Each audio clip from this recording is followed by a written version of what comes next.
Okay, good morning. ನಿಮ್ಮದು projectile ಮೋಷನಲ್ಲಿ there is a couple of derivations. ಆ couple of ಡಿರೈವೇಷನ್ಸಲ್ಲಿ ಒಂದು ಡಿರೈವೇಷನ್ ಯಾವುದಿದೆ ಅಂತ ಹೇಳಿದ್ರೆ ಮ್ಯಾಕ್ಸಿಮಮ್ ಹೈಟು ಮತ್ತು ರೇಂಜ್ ಅಂತ, ಕರೆಕ್ಟ್ ಅಲ್ವಾ? ಸೊ ರೇಂಜನ್ನು ನೀವು ಹೆಂಗೆ ಫೈಂಡ್ ಔಟ್ ಮಾಡ್ತೀರಾ? R is equal to you square sine 2θ by g ಅನ್ನೋ ಒಂದು ಫಾರ್ಮುಲಾದಿಂದ ಫೈಂಡ್ ಔಟ್ ಮಾಡ್ತೀರಾ.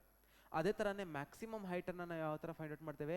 H is equal to you square sine square θ by 2g ಅನ್ನೋ ಒಂದು ಫಾರ್ಮುಲಾಯಿಂದ ಫೈಂಡ್ ಔಟ್ ಮಾಡ್ತೇವೆ, ಕರೆಕ್ಟ್ ಅಲ್ವಾ? ಬಟ್ ನಿಮ್ಮ N C R T text book ಏನು ಹೇಳುತ್ತೆ ಅಂತ ಹೇಳಿದ್ರೆ, ಸಪೋಸ್ ಪ್ರೊಜೆಕ್ಟ್ ಮಾಡಬೇಕಾದ್ರೆ ನಾವು ಆ್ಯಂಗಲನ್ನು 45 ಅಂತ ಇಟ್ಟರೆ ಆವಾಗ ಏನಾಗುತ್ತೆ ಅಂತ ಹೇಳಿದ್ರೆ ಈ ರೇಂಜ್ ಬಂದುಬಿಟ್ಟು ಮ್ಯಾಕ್ಸಿಮಮ್ ಆಗುತ್ತೆ ಅಂತ ಹೇಳ್ತಾರೆ. ಅಂದರೆ ಅದ್ರ ಮೀನಿಂಗ್ ಏನು?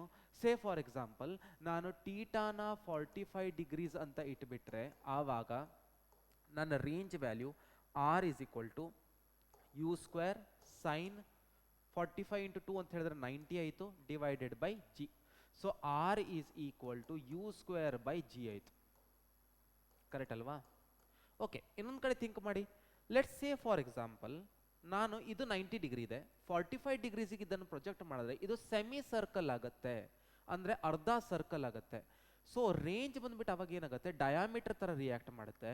ಇದ್ರದ್ದು ಹೈಟ್ ಏನಿದೆ ಅಲ್ಲ ಏನಾಗುತ್ತೆ?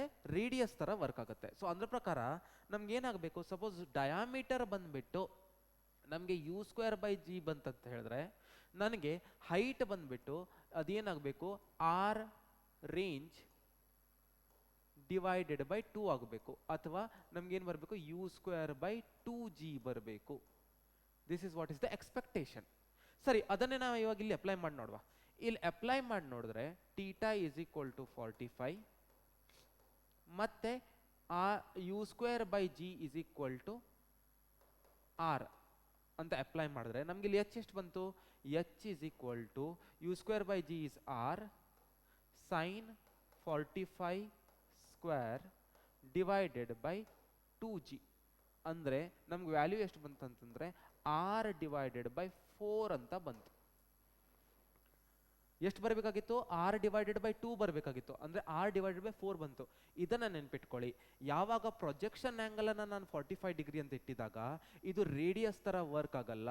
Height will be equal to range divided by 4, ಅಂದರೆ ಅದು ಸೆಮಿ ಎಲಿಪ್ಟಿಕಲ್ ಆರ್ಬಿಟಲ್ ಮೂವ್ ಆಗುತ್ತೆ. ಇದು ನಿಮ್ಮ ಶಾರ್ಟ್ ಕಟ್.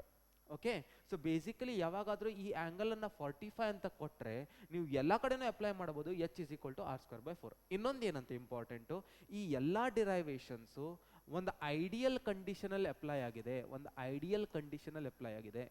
ಏನಪ್ಪ ಅದು ಐಡಿಯಲ್ ಕಂಡೀಷನ್ ಅಂತ ಹೇಳಿದ್ರೆ, ಎಕ್ಸಲರೇಷನ್ ಡ್ಯೂ ಟು ಗ್ರಾವಿಟಿ ಈ ಗ್ರೌಂಡ್ ಪಾಯಿಂಟಿಗೆ ಎಷ್ಟು ರಿಯಾಕ್ಟ್ ಆಗ್ತದೇನೋ, ಎಕ್ಸಲರೇಷನ್ ಡ್ಯೂ ಟು ಗ್ರಾವಿಟಿ ಈ ಟಾಪ್ ಮೋಸ್ಟ್ ಪಾಯಿಂಟಿಗೂ ಅಷ್ಟೇ ಆಗ್ತದೆ. ಗ್ರಾವಿಟೇಷನ್ ಚಾಪ್ಟರ್ನ ಇಲ್ಲಿ ಅಪ್ಲೈ ಮಾಡ್ಲಿಕ್ಕೆ ಹೋಗಬೇಡಿ.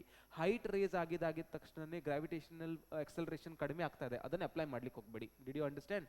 ಸೊ ಇಲ್ಲಿ ಏನಾಗುತ್ತೆ ಅಂತ ಹೇಳಿದ್ರೆ ಎಲ್ಲ ಕಡೆನೂ ನಾವು ಐಡಿಯಲ್ ಕಂಡೀಷನನ್ನೇ ಅಪ್ಲೈ ಮಾಡಿದ್ದೇವೆ. ಎಲ್ಲ ಕಡೆನೂ acceleration due to gravity same ಇದೆ. ಸೆಕೆಂಡ್ ಏನಂದ್ರೆ ಎಲ್ಲೋ ಬಂದ್ಬಿಟ್ಟು ನಮಗೆ ಯಾವುದೇ ಬೇರೆ ಥರ ಫ್ರಿಕ್ಷನ್ ಇಲ್ಲ. Did you understand with this? Thank you.